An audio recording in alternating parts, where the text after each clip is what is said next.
Thanks, guys. Yeah. I had a great time playing.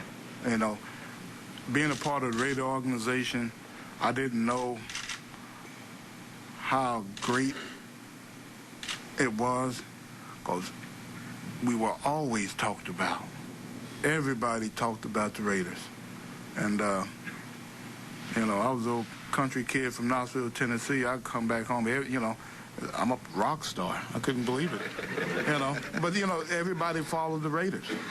And until this day, the Raiders are a team to beat. Monty, then Big T. Reggie, Monty Poole here from the Bay Area News Group. Congratulations on getting the job, first of all. Thanks. Different people have different philosophies on how to build a team. Some people want to go quarterback out. Some people want to go with the lines and work their way out.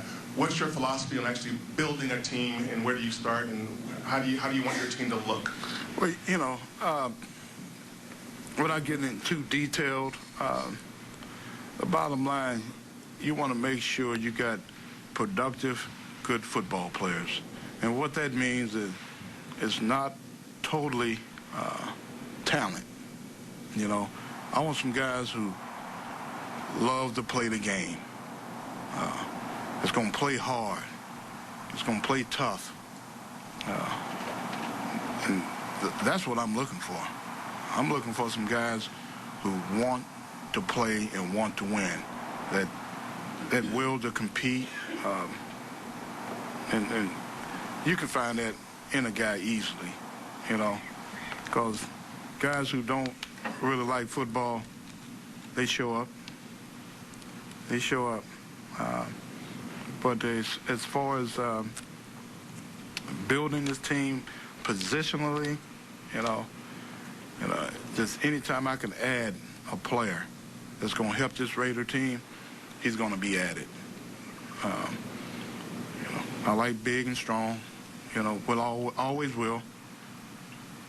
We like speed. That's not going to change. We want good football players. You know. Vic from the Chronicle, Mark, this is for you.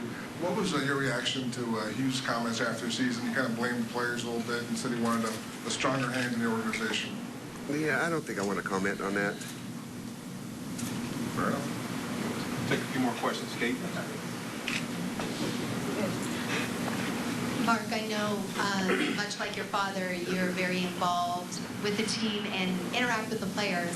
And I just wonder, what was the players' reaction to Hue? Was his message being received in the locker room? Because as you mentioned, Hue had the tools to succeed here. So what was the players' reception to him? First of all, what happens in the locker room stays in the locker room.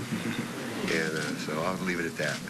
How about what discussions happened outside the locker room? Now, you know, discussing those kind of things I don't think is, when I talk to people, I talk to them privately, off the records, I say. All right? So I prefer not to talk about what other people think. Thank you. Take a couple more questions. Henry, and then Phil Barber. Henry Wolford again. Based on what I've heard today, I wish you the best of luck, first of all, Mr. Mckenzie. I do want to tell you that. How much of a disappointment will it be if Reggie Mckenzie doesn't get you to the playoffs in his first season with the Raiders? Well, Reggie's not playing. Neither was Hue, though, right? I'm just asking. So I'm just trying to say it didn't work for Hue. No, as I think I said before, I've got patience. And I've got patience. And what we're doing is building the future now. And Reggie's got whatever he needs to do it. And it's not going to be a disappointment. I'm not trying to, you know, get in an argumentative mood or anything. I'm just making sure that, no, I'm just letting you know because I'm doing a follow-up. Okay. It's contradictory to what you're saying if you're saying that Hue Jackson was let go because of what? I mean, I didn't say he was let go for anything. But you did say that this is a playoff team. He couldn't get the team. No, we're not right now because we didn't make the playoffs.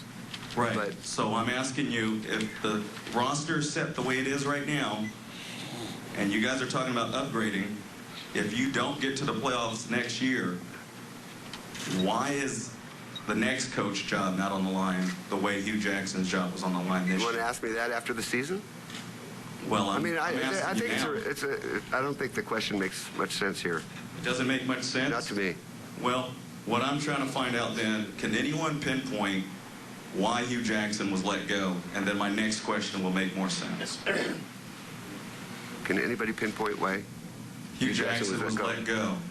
Ask the man that let him go. But, guys, then I'm asking you know, right from the beginning, I said I'm not going to go into details of point by point of what he did and what he didn't do. This decision centered around my wanting to bring my own guy in. Okay, that's the main point. Now, if Hue would have finished 7-0 down the stretch and they made the playoff, of course that would have played a role. But when you look into every dynamic, you know, the way the team was failing at the end, you just don't look at one different point, you know, injury, this and that, but it's just the way things went. It was, you know, it had nothing to do with the press conference, and, you know, that didn't matter to me. You know, everybody says things they wish they'd taken back. I said a lot of things I wish I hadn't said. But that's not going to make my determination. You know, it's what do we want to do, how we want to move forward. And when you're moving forward, you know, from the top, you got a head coach. I want to bring my guy in. And Mark was okay with that. Period. You know, that's what we want. And final question, do you see more problems on the offensive side or the defensive side of the ball at this time? Well, the way, you know, you can look at the way the season, I think Joe Fan could see how the defense struggled at the end. You know, we played them, and we had a pretty good day against the defense. So that's, you know, that being said, we're going to have to upgrade on both sides of the ball. You know, there's always room for upgrades. I'm not sitting here saying we got the answers on offense, because we don't. We turn the ball over too much. You know, we still got penalties. I mean, you know, you can go on and on and on, but the bottom line is, let's get this new guy in place, and let's let him have a chance to put his system in place and put his mission statement together for that locker room. That concludes our press conference. Thanks for coming. We have refreshments next door. Thank you. All right.